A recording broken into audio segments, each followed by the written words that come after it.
Howdy all, welcome back to my channel and the further adventures of Russell Miranda. My name is Aaron Cavley, and where we left off 5 minutes ago, for me, our intrepid gunslingers had just lured some of these crazed manny onto an electrical trap of some kind that they had found in this old one's tunnel.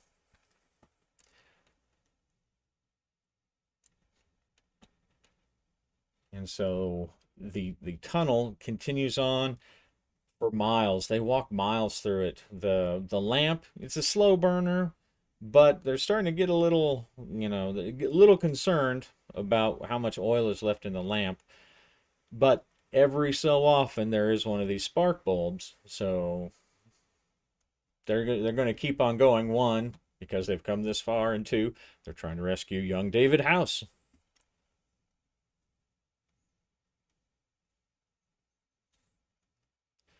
Let's give our Tricube Tails a 5/5. I'll take a look at what that is for. Give it kind of a dungeon event. 5/5. Okay. Strange sounds. Oops, wrong one. As they're walking, they notice that the tunnel, which has been going on for a long time, is starting to slant, and now it's curving back the other way. And the rail that they're on comes to a stop. It ends in what looks like some kind of a coach house, stagecoach house is what they would see it as. There are a couple of ancient moldering skeletons with what look to be some kind of old uniform in this booth leaning up against the wall. And there are steps, wide steps that go down into another level. And down below, they hear some strange noises.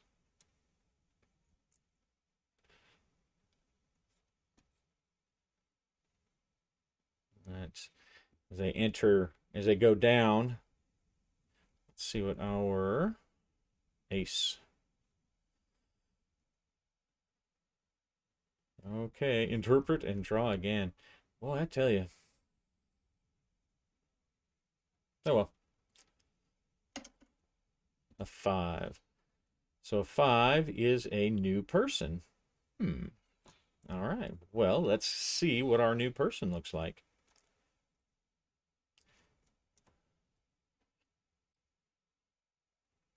We'll use our dungeon denizens. We'll see what's going on there. And then we'll interpret it. This is, not quite a dungeon, but see what it gives us. See what we can do with it. 1/4.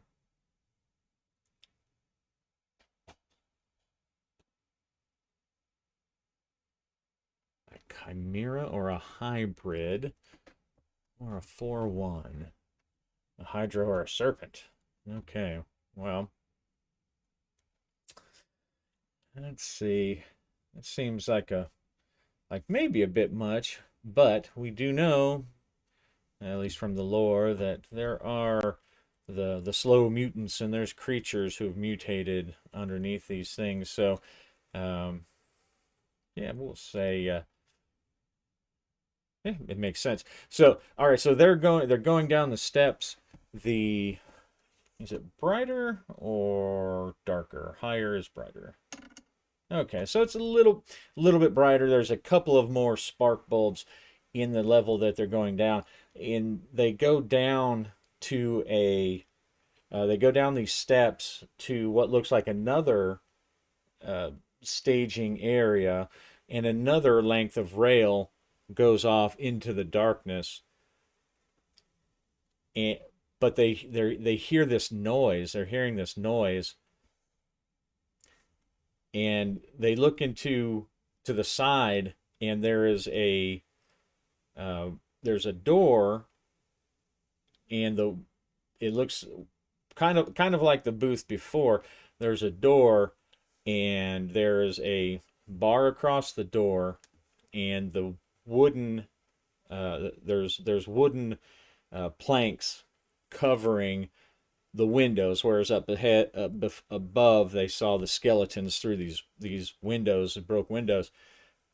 Here, there's boards there, and the boards look new, so it's obviously something that the Manny have done, and they can tell there's someone inside. They hear this kind of moaning, and Irving says, "I think there's someone in there. You think maybe it's David?" "Well, I don't know if it'd be David. I'd expect him to be guarded if he were the one. But I guess it could be some other person they've captured. Well, let's see." Now, of course, we know that's not the case, but they don't.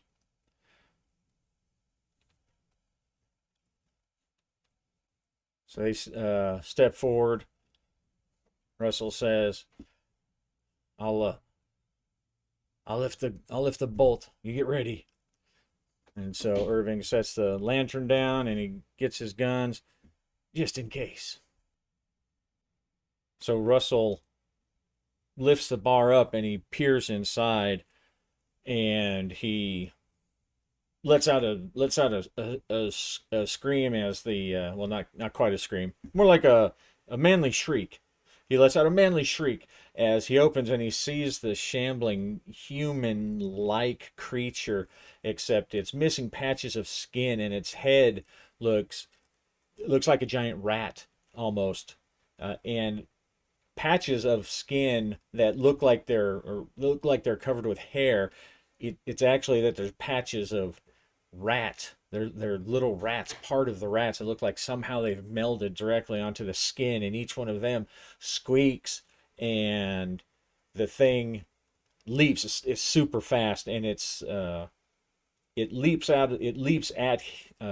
him, and it's amazingly strong. He doesn't even want to try to fight it or anything like that. So he and Irving go for their guns as it leaps out and starts slashing and screaming, and Irving helpfully offers, "I guess that's why they had it locked up."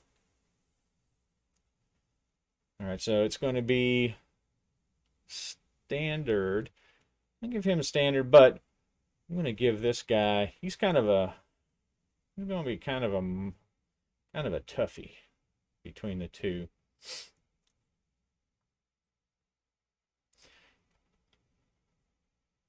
Yeah, why not? I'll give him a full 3 effort. 3 effort for the effort.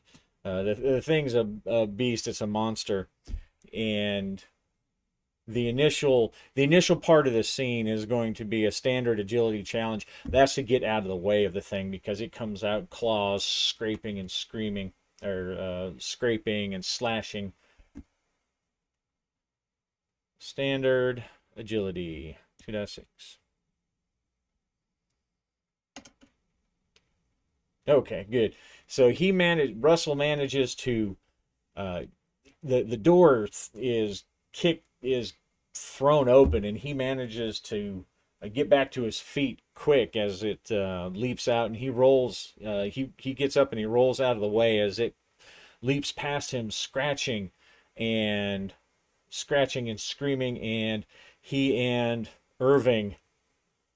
He pulls out his big irons and he just starts blasting at this thing as best as he can. It's right up in his face, so he's having to really be careful. He's really having to keep moving because he knows that if he lets it get a hold on him, that it's going to chew his face off. All right, so he leaps out of the way and he shoots.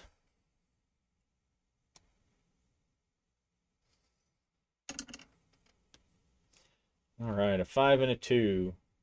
So he gets a shot off, and he gets his shots off, and 2 piles of two not fountains, two explosions of blood come from where the bullets from his big irons hit, and the creature screeches again, and as Irving puts some rounds into his side, blows off one of the little rats that's melded onto its flesh. Um, and he's going to, let's see, we'll get that. We'll get rid of this. This guy here. Whoops.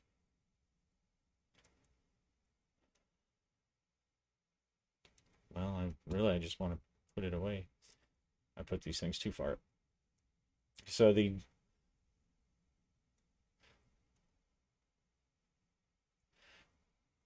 the rat screams in pain. It's obviously been hurt, and it's going to rush at Irving.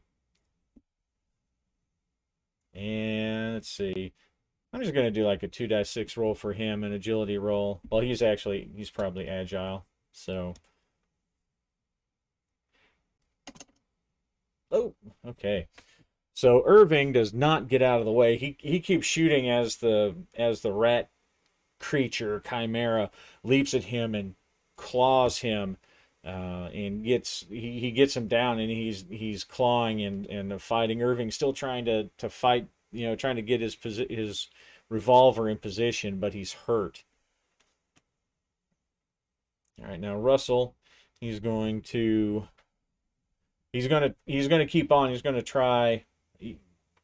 try to put some rounds into this thing while it's on top of Irving.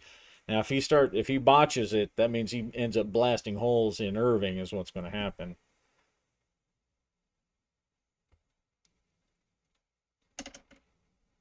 Okay, good. So he gets another shot off into this creature.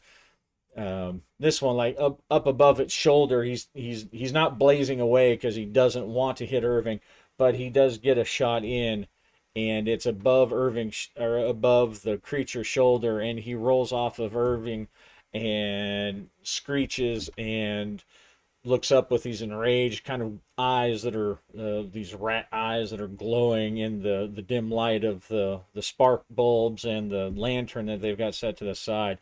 And he now jumps at Russell, and Russell is going to try to get out of the way. Let's see. Will he try to get out of the way? I think Russell's going to try to shoot the thing in the air as it's leaping towards him instead of trying to get out of the way.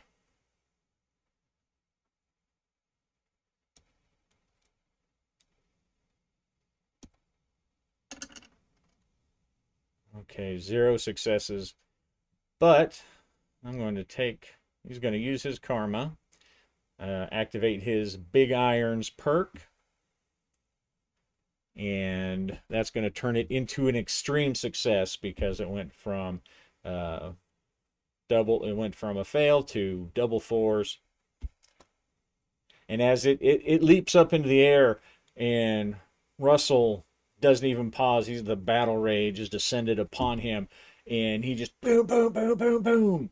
He empties out the remainder of his revolvers into this rat thing's face and throat. And it does land on him, and it topples him over backwards, and it covers him with its blood. But the body, the main head and the body is just twitching. And in the light, as it's not moving anymore, they do see that it has this disgusting rat tail coming off of this mostly human form. And the main head, the main body, it's twitching. The main head is just blown apart. It's bleeding everywhere. But all the little rats on the side that are melded to it are also screeching and screaming at him, trying to claw at the body to separate themselves from the body to get at him. They have just their little tiny teeth of rage and hate-filled eyes staring up at him into the dark, and they're screeching and keep making all this noise. And Russell, remembering his training, immediately reloads, and he looks around, He sees Irving is reloaded too, and they're looking around for any more danger. He peers into this room where the rat thing had been. Um, there's no more threats. There's no more immediate threats, and he just starts stepping on these rats because one, he doesn't want them to keep act as some kind of continued alarm, even though they just got done shooting a revolver. They're big guns in this big empty tunnel, so he's your everybody up and down, however long it goes, has heard. But they're just creepy. He doesn't like it. They make his skin crawl, and hearing their little skulls crunch under his boot doesn't actually feel much better. But I survived. Let's see how he as he does as they make sure that there's no other threats, and he kills those rats because who knows, maybe they can detach and then they'll bite him in the ass. He takes a look at Irving, and we'll see how hurt Irving is with a 1 through 6 scale.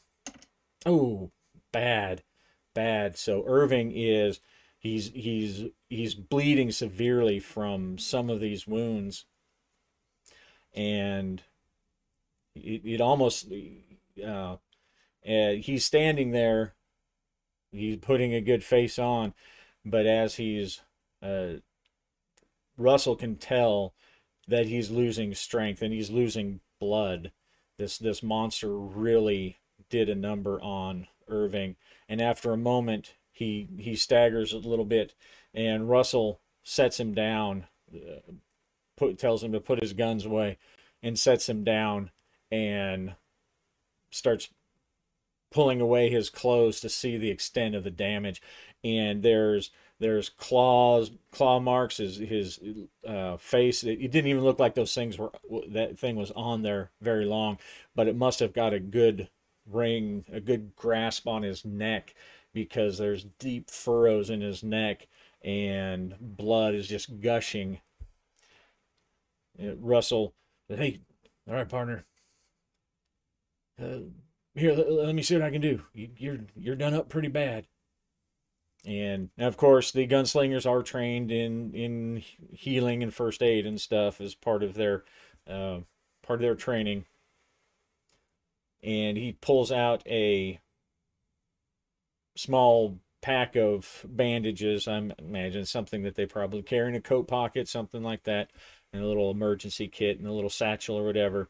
And he's going to try to stabilize him, and that's going to be a crafty move.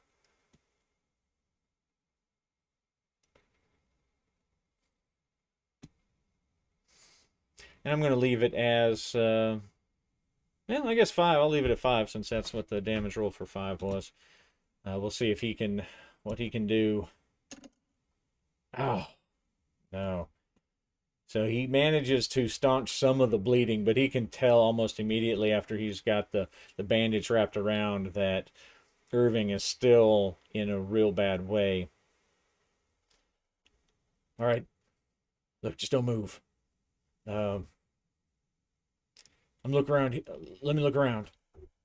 And he starts to explore this area, this what we would call a subway stop. Uh, he looks in the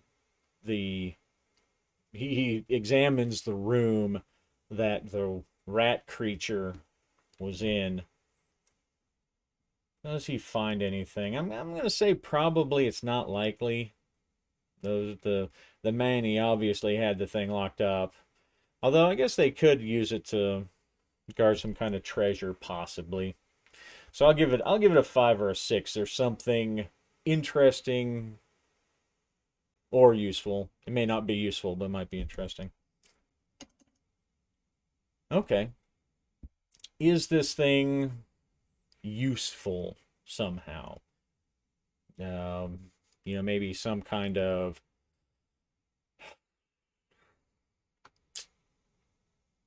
ah, there is an artifact of some kind in there. I got a 6. So let us take a look at our Tricube Tails solo again. We'll take a look at our artifacts of power.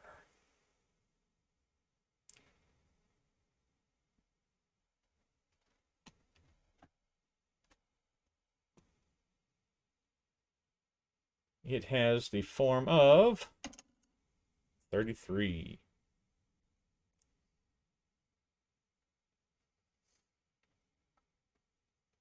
Goggles or a mask? Well, a mask might have a possibly uh, medical kind of thing.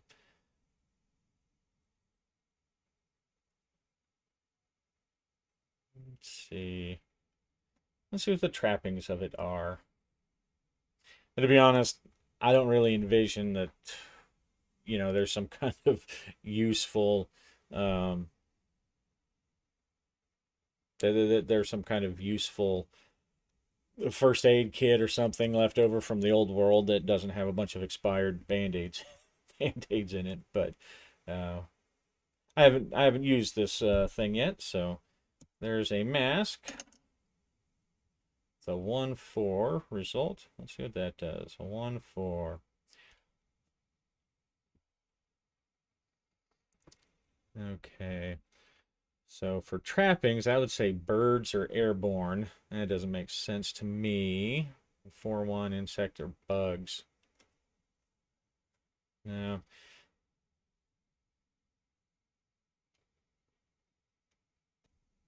Now I think about it, the mask. Maybe the mask isn't an old world thing. Maybe it's some kind of Manny thing.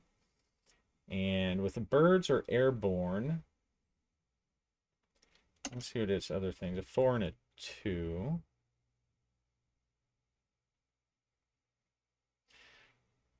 Actually, I'm not sure. Now, you guys probably can't even see the table right now, but that's all right. You can trust me. You can trust me. All right, 4-2. So it's very light in its balance. Light. It's a very light mask. All right, so he finds this mask, and the it looks like it's in the shape. It's in the shape of a like a bird mask, almost like a masquerade ball mask.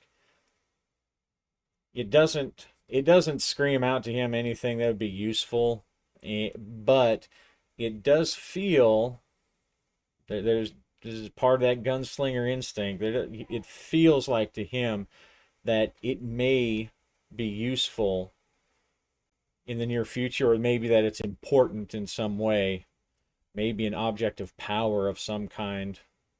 But it's almost it seems like maybe it was important enough to the Manny that they had this deadly creature guarding it. So he's bandaged his friend up as best as he could, but there's nothing else to do.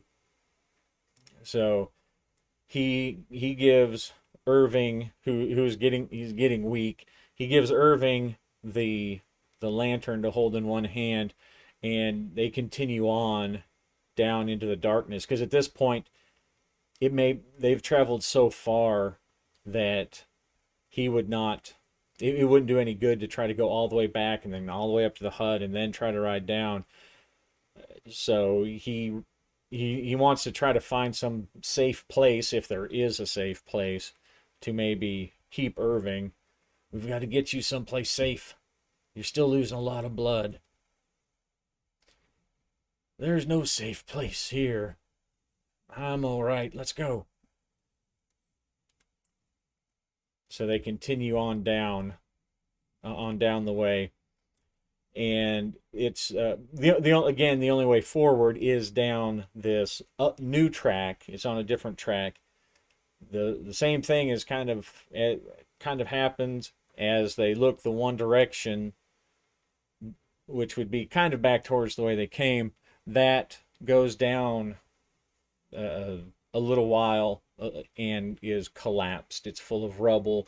There's a crushed old one's carriage that's been crushed under the rubble. So they continue having to go forward and then going down. And as they go down, See, do they encounter anything else? He doesn't really want to encounter anything else. We'll take a look at let's describe what the scene is. This underground scene. As they go down the next section of dark corridor or dark tunnel. 36.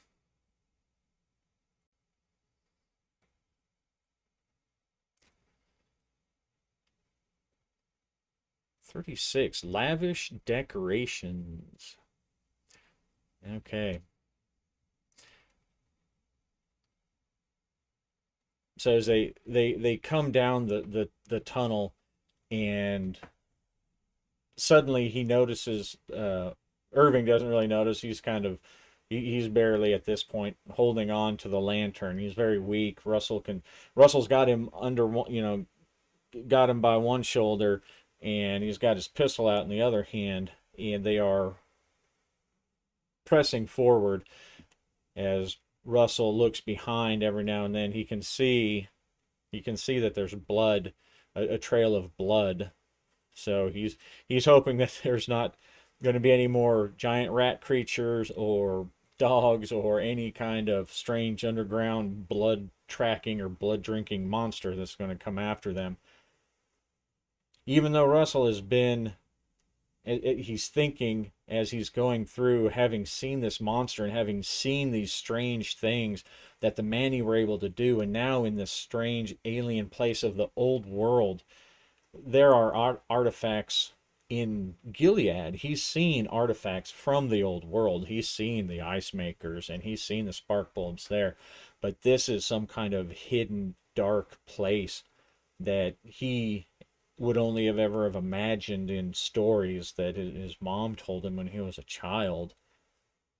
And that monster, that rat monster, what was that? He doesn't know. Of course, everyone has heard of the the mutations and the evil creatures that are around Midworld these days. But he's now come face to face with them, and he's fought them off. And one of them has almost killed his friend that he's helping along. And so he barely notices that the area that he's stepping into, now there's a bunch of designs. Looks like these little symbols that are carved up and down the wall of the tunnel, about as high as a person can stand. So it's not like all the way over top, or about as high as a person could reach, I mean. And as they progress further along, there's kind of fancy things. It looks like old world things kind of set into the wall, these sparkly things. One section looks like it's somehow been plated in gold or maybe brass. It's hard to say in the dark from where they're at, but there's decorations all over now, and he can feel like they're getting close to something. I'm envisioning that since this is the decorated spot, that this has something to do with what the Manni are doing. Either it's maybe some kind of temple, maybe it's like some kind of weird sacrifice spot. Let's use our tables and figure out exactly what he's coming into.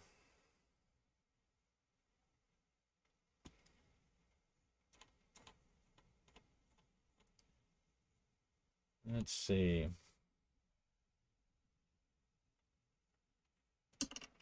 '62.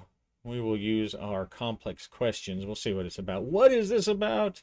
'62. Technology. Okay. So as they approach, it looks like it's getting brighter and brighter, and it looks like this large area. It's another stop. It looks like another platform. it opens up, and the whole area is full of blinking, shining lights. He's not really sure what they are, but it almost is blinding, having been walking through the darkness. Let's see. Is this is this where they're holding David House? I'm going to say a 4, 5, or 6 that either David House is here or one of the important Manny people are here. 4, 5, or 6. Okay. So they come around and they see um, David House pinned up against the wall, or who they assume is David House.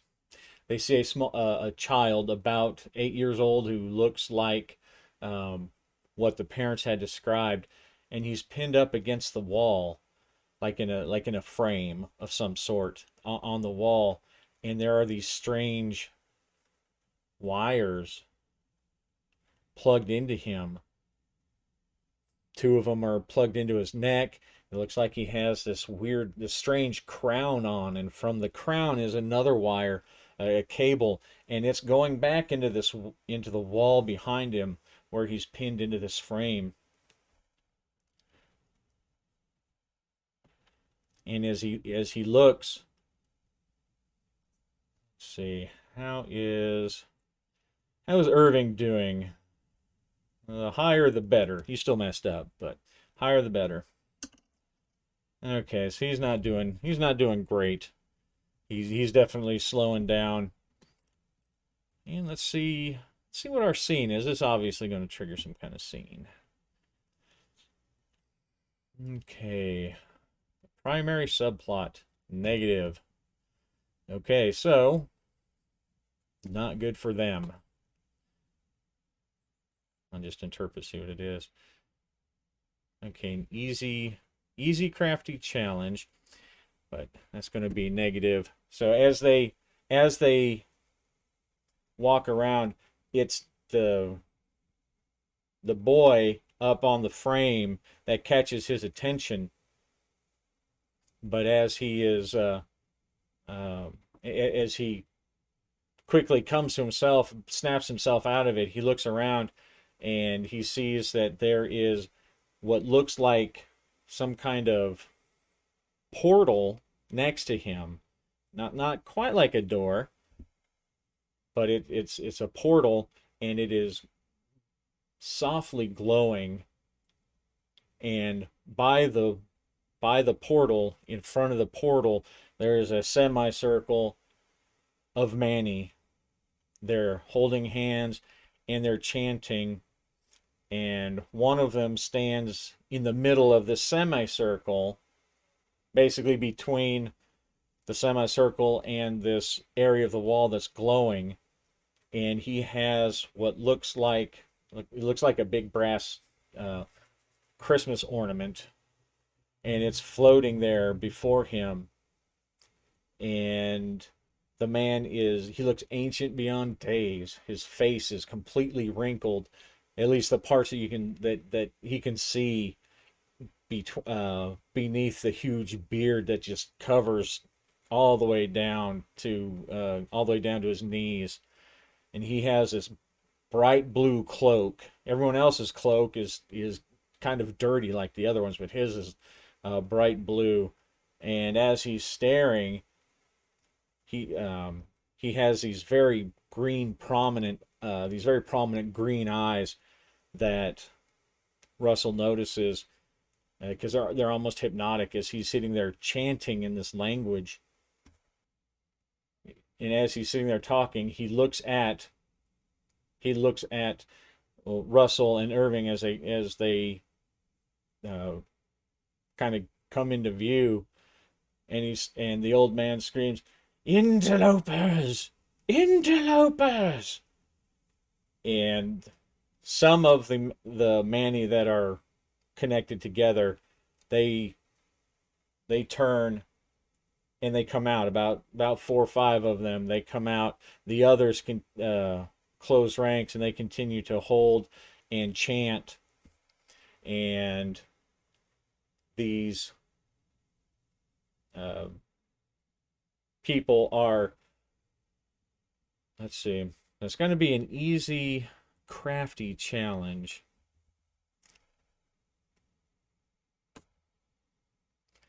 They secure the area. So these guys run and they come over to these levers that are close to where where David House is hanging, and they start pulling these levers and spinning these wheels. And Russell notices that he hears this noise, and it looks like there's a gate that's coming down, or a solid gate that's coming down between where he and Irving are and where they and the boy are. And Russell is going to try to launch himself over there. He's going to try to get there because he knows that something is happening, and if he doesn't get through there, he won't. It'll be too late. Whatever mischief these Manny are up to, he won't be able to stop them, and he won't be able to rescue the boy. So it says easy, crafty, but I'm going to say that he's going to be able to. He's going to try to throw something. He's going to try to throw something and jam the door. That'll make it crafty. He sees a somewhat exposed gear. He's gonna grab a tool or something nearby, and there are tools nearby, and he's going to try to jam the door. And he's got to drop Irving to do this. And they don't really want to start gunning down, letting the bullets fly yet, because they don't know about David House. They have no idea what any of this stuff is. All right, easy craft.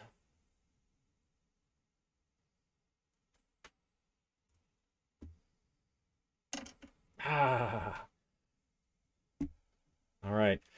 So he tries to get this. This item into this gear that he's trying to stop the wall, but he can't. He can't get the gear in there. He can't get it to stop. He puts one thing in there, the gear just smashes it, snaps it like a twig, and he has to make a choice. He can't stop the wall. He looks back at Irving, and Russell's going to jump through the gate before it closes if he can. I'll give him an agility roll on that.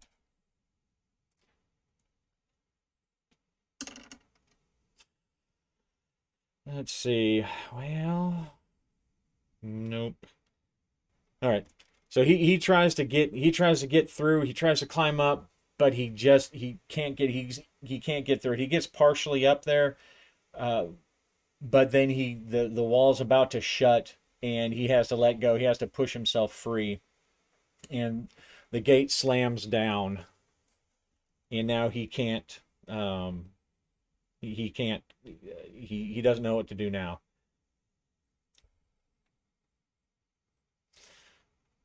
Let's see. I'm going to see if our friend Irving, maybe see if he tried to do something. Because he's kind of agile. He's a go-getter. I'm going to say on a 5 or a 6 that he managed to get through the gate. No, okay. So he did not. He tried to get up too, but he's just moving too slow. He's got blood. He tried to, as I envision this gate, I'm kind of thinking of something that's like part of it's coming up from the floor and part of it's coming down from the ceiling and locking. He tries to get up, and he just doesn't have the strength. He falls back down, and he has a hard time getting back up. He smeared blood down the gate, and it locks. There's still some light outside, but a lot of the light was inside where they were doing whatever they're doing. There's still it is only sealed off part of the, pardon my sibilance there. It has sealed off just the platform, part of the platform where they were doing that. The rail still goes off into the darkness, and well, I don't really know what they're going to do next. So I think that's probably a pretty good place to stop. As Russell pounds on the gate, open up in the name of Gilead, open up in the name of the White. He looks for something to shoot or something to smash, and there's nothing apparent. So David House is stuck on the other side of this wall with a group of Manny doing some kind of magic or something, and his friend Irving is uh, leaning is leaning against the wall, barely able to move, bleeding out. And that's where we'll leave it. That was pretty interesting how that worked out. So, a lot of times with the, playing solo, at least for me, it can be, I think, oh, I missed the role, I missed the role. And it's hard to come at it from an angle of that it's not just that your character failed or didn't want to do what they wanted to do, but that it progresses the story. A lot of times those failures progress the story. So, anyway, hope you enjoyed it, and we'll see you next time. Happy gaming.